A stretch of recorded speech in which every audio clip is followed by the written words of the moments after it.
Yeah, we should talk about passing right now. Let's do it. So like passing. So this track or this race also has more single track than I anticipated. A lot more. A lot more. I thought it was going to be way more double track, but a lot more single track. So single track and passing, especially when you have a 24-hour race, there's a ton of lapping going on, wide ranges of abilities. It's complex, and everybody definitely the rule of we all just need to get along. That definitely plays for sure. into this, yeah. for sure.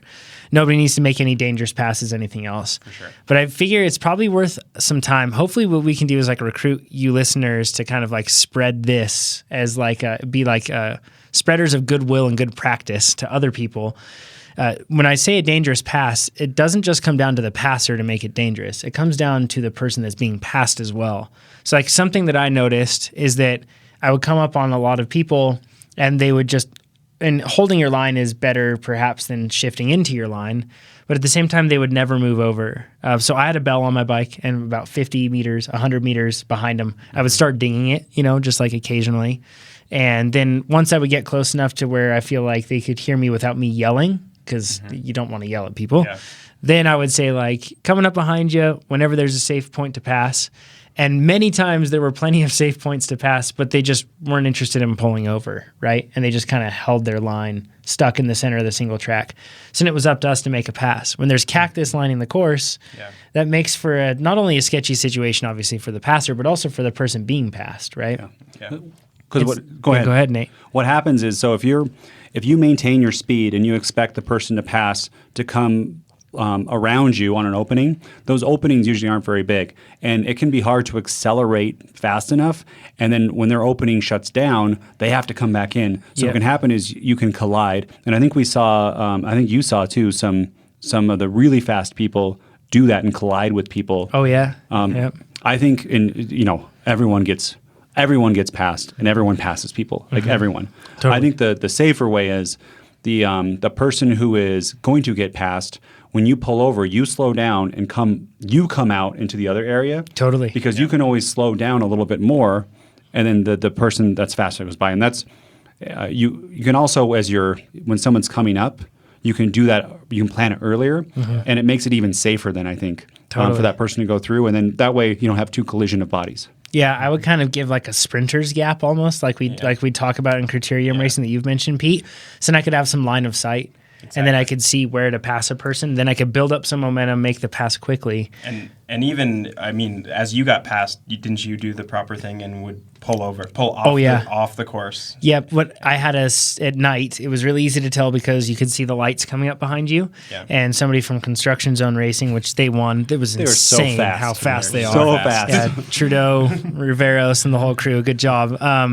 But one guy came through at night, and I could tell he was coming fast. He was faster than me. And I just, as soon as I perceived that he would be close enough to make a pass, I just pulled over. Yeah. Because it didn't affect your race at all. Exactly right. And I feel like that's the thing that it's really hard because your ego gets hurt because you're getting passed, right?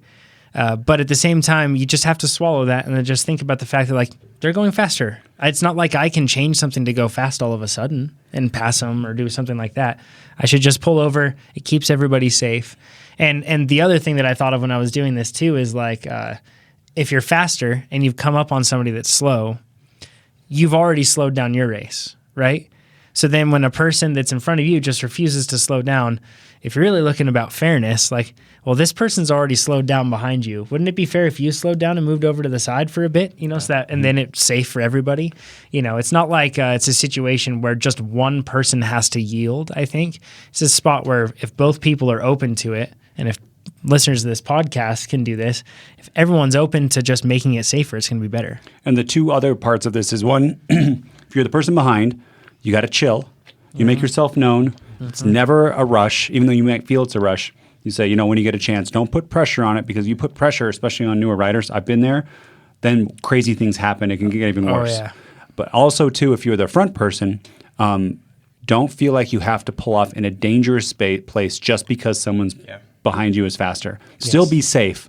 But, as we said, if you pull over a little bit and slow down, that makes it safer for them to pass. And the best time, I've done it where I get lapped by pros, you can hear them coming. As soon as you're going, you can hear from far away. And I'm searching for a spot. And sometimes I'll even pull over right then if I know everything else is pretty tight. Yep. Because I want them to be able to maintain speed, not hit my bars and push me into something, they're very skilled, and they probably won't affect them. It probably affect me a lot more. Yeah.